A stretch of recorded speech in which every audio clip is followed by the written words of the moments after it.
Sekjen PDIP Hasto Kristianto mengaku tidak mengetahui keberadaan mantan kader PDIP yang menjadi buronan KPK tersebut.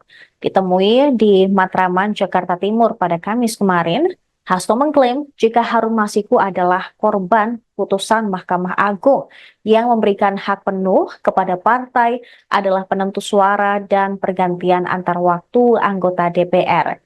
Menurutnya putusan MA memberikan legalitas bagi Harun untuk dilantik sebagai anggota DPR pada pemilu 2019. Selain itu, Hasto menjelaskan atas putusan MA, PDIP melalui mekanisme internal memutuskan Harun Masiku sebagai pengganti calon anggota legislatif terpilih yaitu Nazarudin Kimas karena meninggal. Kasus suap Harun Masiku berawal saat tim KPK menggelar operasi tangkap tangan pada 8 Januari 2020.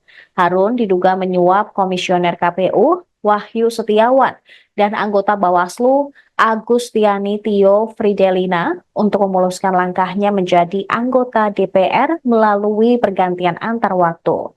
Dalam operasi tersebut, tim KPK menangkap 8 orang dan telah menetapkan 4 orang sebagai tersangka.